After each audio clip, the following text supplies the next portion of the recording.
Hello friends, welcome to astro economic classes. तो आज के इस वीडियो में हम बात करने वाले हैं इन्फ्लेशनरी गैप के बारे में। तो इन्फ्लेशनरी गैप जो था हाउ टू पे फॉर द वॉर में जेएम केन्ज ने दिया था 1940 में।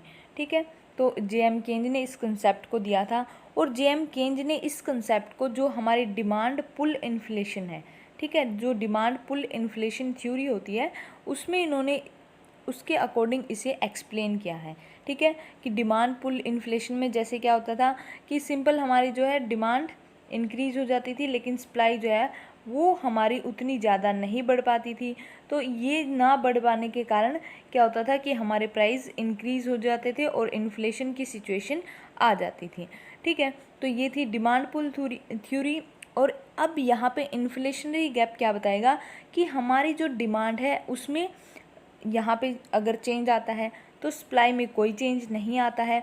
उसकी वजह से इन दोनों के बीच कितना गैप रह जाता है या कितना जो प्रोडक्शन कह सकते हैं हम कि कितने प्रोडक्शन की कमी रह जाती है, तो वो हमारा कहलाता है इन्फ्लेशनरी गैप। तो इन्फ्लेशनरी गैप में क्या होगा कि सप्लाई जो है हमारी कम होगी, डिमांड ज़्यादा होगी, और जब सप्लाई कम और डिमांड ज़्यादा है तो उस टाइम क्या होगा, प्राइस इंक्रीज़ होंगे और इन्फ्लेशन की सिचुएशन जो है वो मार्केट में आ जाएगी।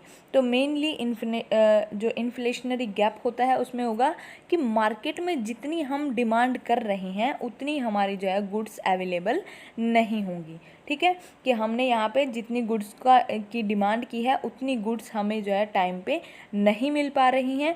तो उस गैप को कि कितनी वस्तुएं नहीं मिल पा रही हैं वो गैप हमारा कहलाएगा इन्फ्लेशनरी गैप।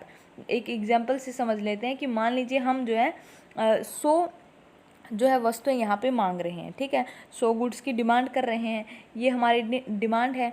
अब 100 गुड्स की डिमांड कर रहे हैं लेकिन सप्लाई सिर्फ हमारी जो है 80 गुड्स की है। ठीक है, सप्लाई 80 गुड्स की है जबकि डिमांड हमारी हमने यहाँ पे 100 गुड्स की है।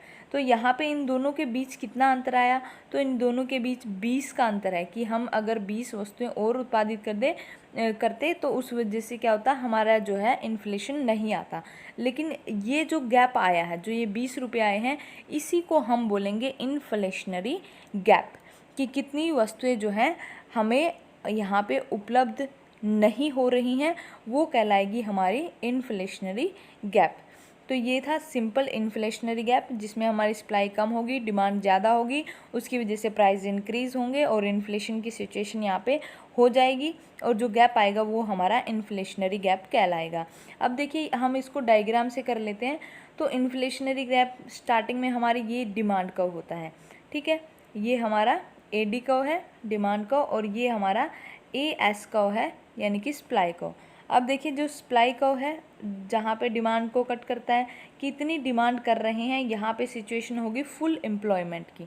तो फुल एम्प्लॉयमेंट की सिचुएशन है, A पॉइंट पे हम इक्विलिब्रियम कंडीशन में हैं कि हमारी डिमांड हमारी सप्लाई के इक्वल होगी। ठीक है, अब इसके बाद क्या होता है कि जब गवर्नमेंट जो है अपनी एक्सपेंडिचर को बढ़ा देती है, यानी कि जब वो लोगों पे ज़्यादा पैसे खर्च करने लग जाती है, तो उसके पास क्या होता है कि जब सरकार ज़्यादा पैसे खर्च करेगी तो उससे लोगों के हाथ में ज़्यादा पैसा आएगा। ज़्यादा पैसा आने की वजह से वो क्या करेंगे, डिमांड करेंगे और ज़्यादा डिमांड करेंगे। अब जब लोगों के पास पैसा आया और ज़्यादा डिमांड करेंगे तो हमारी जो AD है वो ऊपर की ओर खिसक के AD1 जो है, AD डैश या AD1 जो है वो हमारी हो जाती हैं। ठीक है, AD ऊपर खिसक के AD डैश हो जाएगी। तो अब देखिए जब अचानक से हमारी डिमांड बढ़ जाती है तो उसकी वजह से सप्लाई नहीं बढ़ पाती है। तो सप्लाई नहीं बढ़ पाती है तो यहाँ पे आपका क्या होगा कि ये हमारी डिमांड थी और ये हमारी अभी डिमांड बढ़ चुकी है। तो इतनी डिमांड बढ़ी लेकिन सप्लाई में क्या है, इसमें कोई चेंज नहीं आता, इसमें कोई बदलाव नहीं आएगा। तो इस वजह से जो इन दोनों के बीच में गैप आएगा उस गैप को हम इन्फ्लेशनरी गैप बोलेंगे। ठीक है, कि अचानक से जब हमारी डिमांड बढ़ जाती है तो उसकी वजह से हमारी सप्लाई इतनी जल्दी नहीं बढ़ पाती, जिसके कारण जो है कुछ टाइम तक इन्फ्लेशन की सिचुएशन यहाँ पे आ जाती है और हमें जो ये सिचुएशन होती है कि जितनी डिमांड है वो कंप्लीट नहीं हो पाती, वो हमारा कहलाता है इन्फ्लेशनरी गैप। और दूसरी ओर जब हमारी जो है, जब ये धीरे धीरे क्या होगा कि अब की बार इसमें प्राइस इंक्रीज़ होने लगेंगे। ठीक है, इन्फ्लेशन की सिचुएशन आई तो प्राइस धीरे धीरे इंक्रीज़ होने लगेंगे, तो उसकी वजह से ये अपनी सप्लाई में भी धीरे धीरे चेंज लाना चाहेंगे, ठीक है, तो धीरे धीरे चेंज लेके आएंगे अपनी सप्लाई में।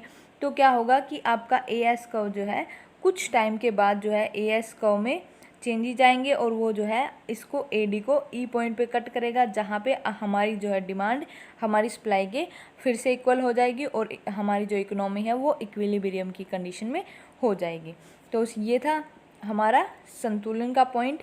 लेकिन इन्फ्लेशनरी गैप हमारा सिंपल यही होगा कि जब हम जो है एक जितनी डिमांड कर रहे हैं, ठीक है, यहाँ पे इतनी डिमांड बढ़ जाती है, बी डिमांड बढ़ जाती है, तो डिमांड क्या है बढ़ जाती है, लेकिन सप्लाई हमारी वही ए पे बनी रहती है और इन दोनों के बीच का जो गैप आता है उसको हम इन्फ्लेशनरी गैप बोलते हैं। तो ये था हमारा इन्फ्लेशनरी गैप। अगर वीडियो अच्छा लगा है तो प्लीज़ लाइक कीजिए, शेयर कीजिए और हमारे चैनल को सब्सक्राइब कीजिए। और इससे रिलेटेड और अगर वीडियो आपको चाहिए है तो इसका लिंक जो है आपको डिस्क्रिप्शन में मिल जाएगा। हमारे चैनल के पेज पे जाके आप वहाँ से और वीडियो भी देख सकते हैं। Thank you.